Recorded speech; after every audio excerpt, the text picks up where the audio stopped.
Welcome to Fighting Stats, the ultimate channel for MMA fans who love statistics and betting breakdowns. I'm your host, Art C, and I'm here to get you ready for the upcoming UFC fights. In this series, I'll be watching tape and providing my real time analysis on how I think the fights are going to go. I'll be watching for fighters' strengths, weaknesses, tendencies, and overall strategies, pairing that with Fighting Stats' exclusive UFC stats not available anywhere else to give you a prediction on how I think the fights are going to go and ultimately who's going to win. So sit back, relax, and enjoy the show. Welcome to Fighting Stats.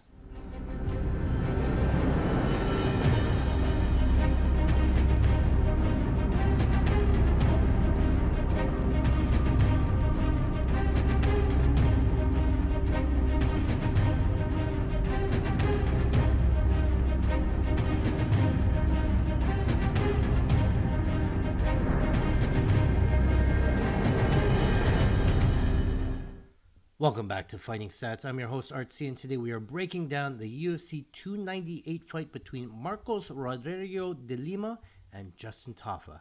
So what I'm going to do is I'm going to go deep into the fighting stats, break it down numbers-wise, give you all the stats that you need to know. I'll give you my prediction on how I think the fight is going to go, and then we'll see if we can get some pen to paper, see where we can figure out the lines and where the best value is at. So starting out here, Rodrigo de Lima is going to be on the blue side. Justin Tafa is going to be on the red side. So right away, notice Rodrigo is going to be in orthodox. Justin Tafa is going to be in southpaw, so worth noting there. De Lima's 10-7 in the UFC, so UFC veteran. 50% of his wins coming by KO, 20% of his wins by coming from submission, and 30% of his wins coming from decision. 7 UFC losses. Of those losses, 14% by KO and decision. 71% of his losses coming by submission. So a definite hole in his game here against submission guys. But worth noting, Justin Tafa 4-3 in the UFC, 0 wins by submission. So maybe he catches a break here. All of Justin Tafa's wins have come by KO. So there, and then 3 UFC losses, 1 coming from KO, 2 of them coming from decision there. So let's talk about the offensive striking here for Marcos Rodrigo de Lima. 67% of his strikes are coming from a distance, 23% of them on the ground, and then 11% in the clinch. In terms of his targets here, he does go to the head about 69% of the time, 16% to the legs, and only 15% towards the body, so he does work it in. Striking accuracy pretty good, actually, at 50% striking accuracy towards the head, 74 towards the body, and 84 towards the leg. Striking accuracy of 50% at a heavyweight towards the head is not bad. Again, he's landing 50% of his shots that he throws towards the head. Average strikes thrown by round does fall off a little bit as the rounds go up. 23 strikes thrown in round number 1, 20 in round 2, and 18 in round number 3, landing 14, 11, and 10 as the fight goes on. De Lima does have 6 knockdowns, all of them coming in round number 1. And then you can see here in terms of the leg kicks, Rodrigo de Lima averages 3 leg kicks landed in round number 1, 3 in round number 2, and then 2 in round number 3 there. So we talked about the knockdown, 6 in total there, overall 57% striking accuracy. I did want to go over the leg kick numbers because that's a big part of his game here. Again, the Derek Lewis one, he got jumping knee within the first 2 seconds there. So throw that fight away. Against Waldo Acosta, they're similar fighter in terms of Justin Tafa. De Lima throws 16 leg kicks in round number 1, landing 15 of them, 7 of 7 in round 2, 6 of 7 in round 3. Same thing against Orlovsky, same thing against Blagoy. So throwing a decent number of leg kicks. The only difference is that Acosta, Orlovsky, Blagoy are all orthodox, so he throws that outside low kick. Justin Tafa is going to be an southpaw, so the kicks are going to be a little bit different. Defensive striking here, 76% of these strikes against are from a distance, at 12% in the clinch, and 13% from the ground there for De Lima against. 83% of the strikes against are towards the head, 12% to the body, and 5% towards the leg. Defensive accuracy, 42% defensive accuracy, defensive striking towards the head, not great. 73 towards the body, 80% towards the legs. And then you can see here, average strikes absorbed by rounds. It does go up as the rounds go on. only absorbing 7 strikes in round number 1, goes up to 11 in round number 2, and in round number 3 goes up to double that to 17. So worth noting that he takes a lot of damage in round number 3. Same thing with the head damage there as well. So 55 head strikes. That's crazy. Okay. Only ever been knocked down once in the UFC, and that was against Derek Lewis. That was a flying knee. He lost some teeth in that. So very long career for De Lima. Only knocked down once, which was surprising. Again, he has a weakness against submission guys, but that's not going to be the case here against Tafa. So here's Tafa's offensive striking. At a distance, 85% of his strikes are coming from a distance, 12% of them in the cage, from the clinch, 4% on the ground, so not a big ground guy. In terms of his targets, 72% towards the head, 19% towards the body, and 9% towards the leg. He does stand southpaw. He does like to kick the body, so that's worth noting there. Striking accuracy, 44%, head strike accuracy, 82% body strike accuracy, and 94% leg strike accuracy. So not bad there for the striking accuracy. Strikes thrown and landed per round, you can see his output going up there as the rounds go on. 19 strikes thrown in round number 1, 50 strikes thrown in number 2, 55 strikes thrown in round number 3. So his output seems to increase as the rounds go on. We saw the De Lima output, defensive output, again, seems to go up as the rounds go on. So that's worth noting there. Does look like Tafa does have some knockdowns, 4 knockdowns, all of them coming in the first round there as well. And then again, leg strikes go down as the rounds go on, but head strikes do go up. Overall, again, 4 knockdowns in his UFC career. Has thrown 32 leg strikes, landed 30 of them against Austin Lane through 2. Vandera threw 7 in total. Carlos Felipe was the most he threw there. Defensive striking here, most of his strikes absorbed are going to be at a distance, 87% at a distance, 13% in the clinch, none on the ground there. Target breakdown, 72% against towards the head, 20% towards the body, and 8% towards the leg. That might increase here. So defensive striking accuracy, 38% towards the head. Not great, not bad. 77 towards the body, and 92% towards the leg. So not big leg kick defense. That might end up biting him here. So he's seen 38 leg attempts. 35 of them have been successful. And then he does seem to absorb more strikes as the rounds go on as well. Absorbing only 9 in round 1, but jumps up to 41 in round 2 and 38 in round number 3. Let's go on to the grappling here. Okay, so the grappling is what I wanted to look at here. We're going to start on the De Lima side. Offensive grappling, average takedowns bound round. You can see here he only attempts 0.2 takedowns in round number 1, 0.2 of them being successful. But then as the rounds go on, 1.3 attempted in round 2, 0.5 being successful, and 2.3 attempted in round 3, 1 of them have been successful. So his output seems to drop. He does shoot for more takedowns as the rounds go on. Overall, sorry about that. Okay, so overall, he's attempted 21 takedowns. 10 of them have been successful. Against Waldo Acosta, he attempted 8 takedowns. 3 of them have been successful. When he did get the takedown, though, he did get 95 seconds of control time from the first takedown, 180 seconds, so 3 minutes of control time in round number 2. Again, hangs out in half guard there. Same thing here against Blagoy. He had 1 takedown in round number 3. Against Blagoy, 107 seconds. 3 takedowns against Maurice Green, all of them resulting in almost 300 seconds of top time there. So it does look like when he does get on top, he does have a decent amount of control time. Here against Adam Wozerek, 200 seconds from that takedown, 230 seconds from 2 takedowns in round 3. So a decent top game there. Ground strikes thrown, he's thrown 106 ground strikes, landing 78 of them. So look, landed 24 against Stefan Struve, so ground and pound definitely alive.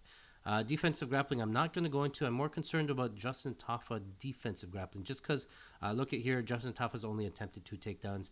0 of them have been successful, not really looking to get the fight down to the ground. Whereas defensive grappling, Justin Tafa, this is very important to note. Justin Tafa has only seen 2 takedown attempts against. One of them was round 2 against Carlos Felipe, and one of them against Harry Hunsucker. We watched all that fight tape. Go back and join or look into our breakdowns there. Go back and watch those fight tapes. Those were not legit takedown attempts. Uh, Carlos Felipe drops down, grabs a leg in the clinch, and then lets it go. Not really a takedown attempt. And then Harry Hunsucker, same sort of thing. I think he just touched the leg, and they gave him a takedown attempt. So on paper, Justin Tafa looking like 100% takedown defense. When in reality, he just hasn't fought anybody that wants to get him down to the ground. Austin Lane, Parker Porter. Listen to this list of heavyweight contenders here. Austin Lane, Parker Porter, Harry Hunsucker, Jared Vanderaa, Carlos Felipe, Juan Adams, and Jorgen De Castro. These are the who's who of heavyweights. No, they're not. They're not very good heavyweights at all. None of them really UFC caliber.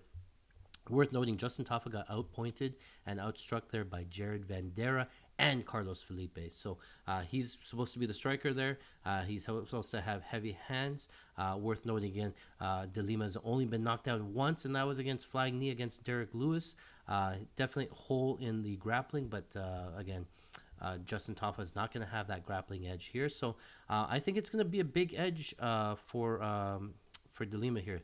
And I'm going to go into the striking tendencies chart here. I don't have a ton of data on De Lima just yet, so that's going to be blank here. But I wanted to highlight Justin Tafa. A lot of single strikes. 77% of his shots are single shots. He likes that straight too. So he stands in southpaw. He throws that left straight 26% of the time.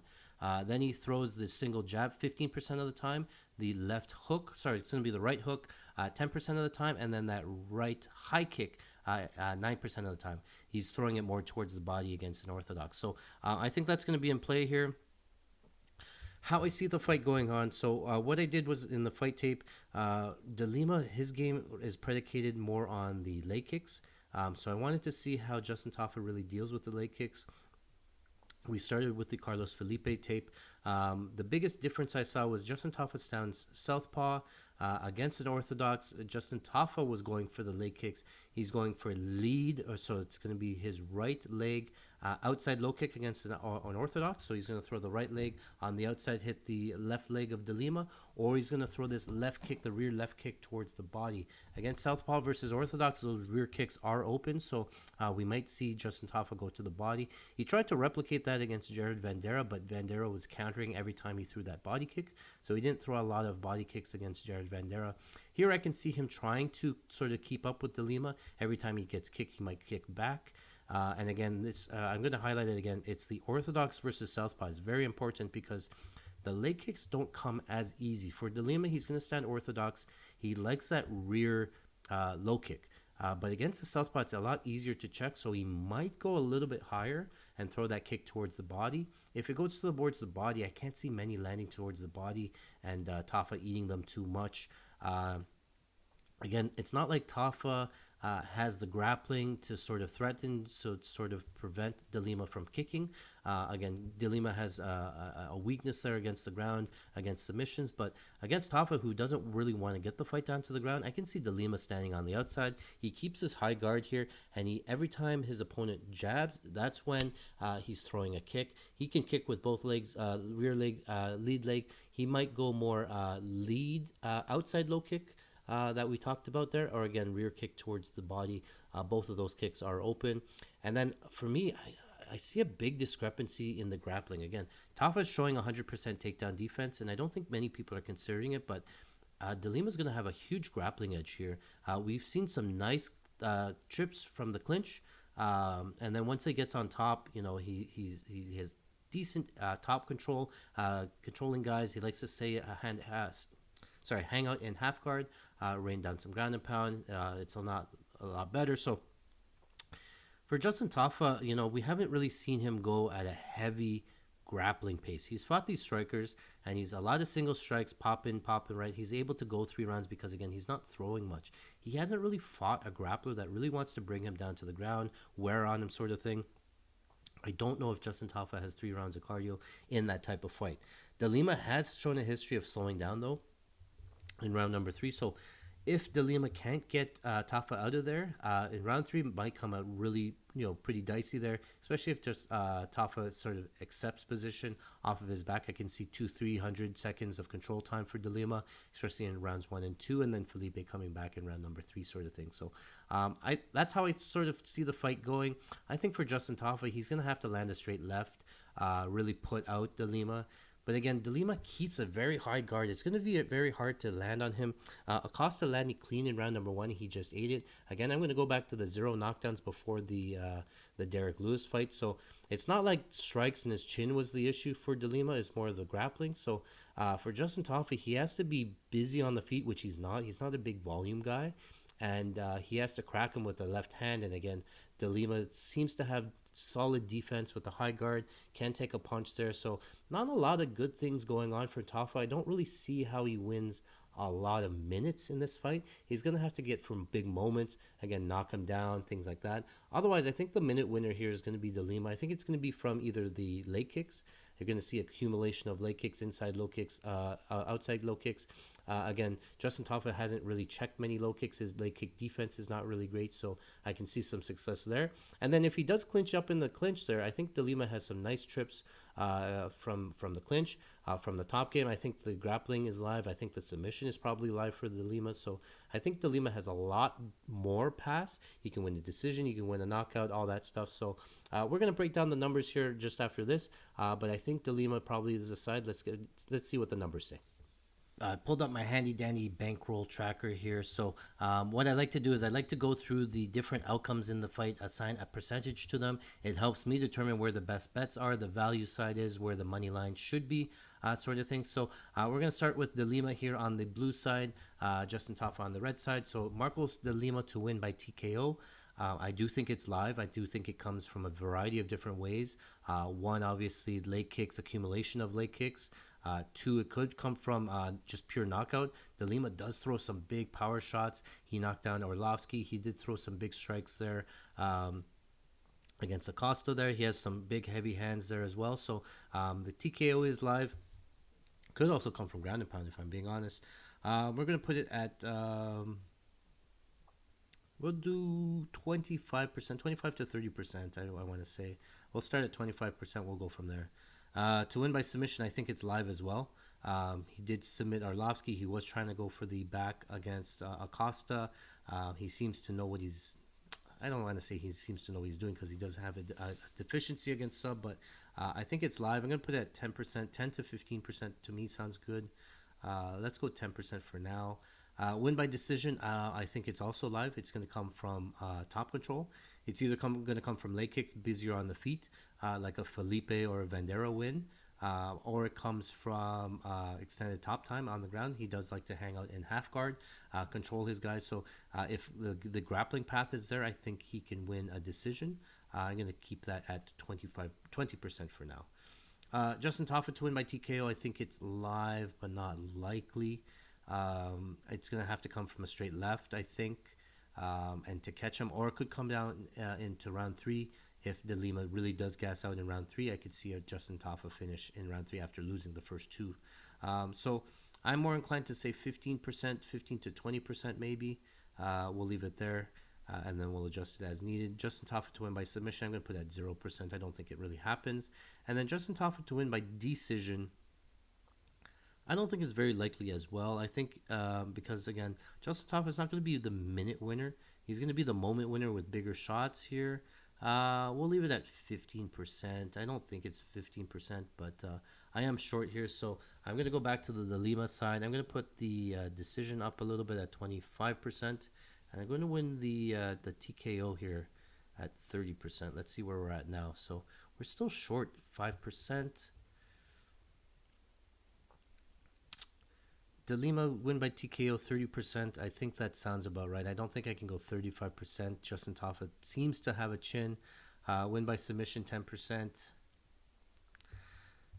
Could maybe go up to 15 if there is a lot of grappling there. To win by decision 25%, 1 and 4. That's probably where it goes, honestly. We'll put this at 30% as well. And then Justin Tafa to win by TKO 15%. 30% for De Lima sounds a little bit high, I'll be honest. Put it down to 15%. Put this to 15%.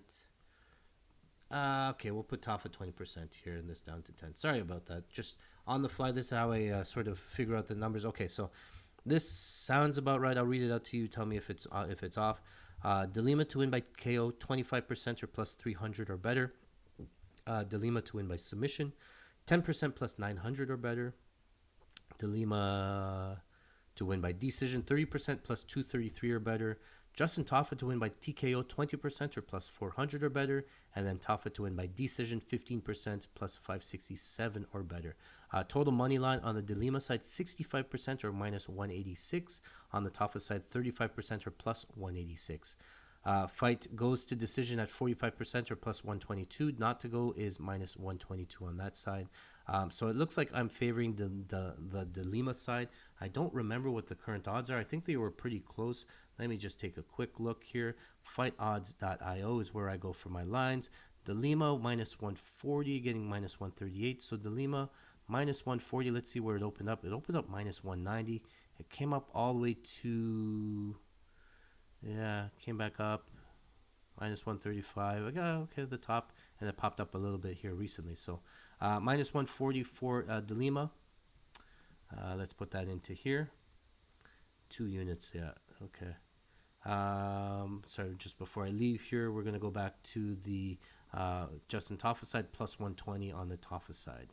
So what I do is I take a look at my Kelly criterion calculator. I put 8th Kelly. So once I put the current line of minus 140, again, I'm capping it at minus 186. Kelly criterion at 8th Kelly is telling me to do 2% or 2 units on the De Lima money line. I probably will end up on that side. And then I'll take a look at some of the props there as well. Justin Tafa looking at plus 120, saying here I need odds of 186 or better. So it's going to be the Marcos De Lima side. I just think he has more ways of winning. I might hedge, honestly, some Tafa KO round 3, if anything, and I think I'm okay with that. So I think De Lima is probably going to win the first 2 rounds. The third round is going to be a little bit dicey, so I'll throw in some Tafa KO 3. And then I'll take a look at submission lines, things like that, because I think the submission is also live.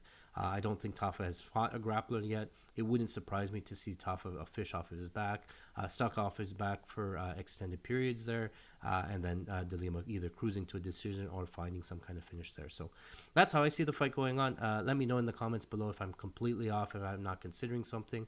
I think the odds are a little bit too short. I think the opener was probably about accurate. So that's where my head's at. Let me know in the comments below. Again, my name is Art C, and this is Fighting Stats. Thanks for watching. All right, guys. Well, that is it for today. Thank you very much for watching. If you like this type of content, make sure you smash the like button, hit the subscribe. You'll get notified anytime we put out new content. Listen to this. We just hit a massive parlay for $29,000 at UFC 297. That is one UFC after 296 where we hit a parlay for $82,000. That's back-to-back parlays. We've made $110,000. And how do we do it? We use our exclusive fighting stats, not available anywhere else. Our exclusive fighting stats gives us information, gives us a big edge over the sportsbooks, and tell us what's going to happen within the fights. We post all that information, our breakdowns, our best bets, over at patreon.com/fightingstats. Don't miss out. Make sure you subscribe today. Again, my name is Art C. This is Fighting Stats. Thanks for watching.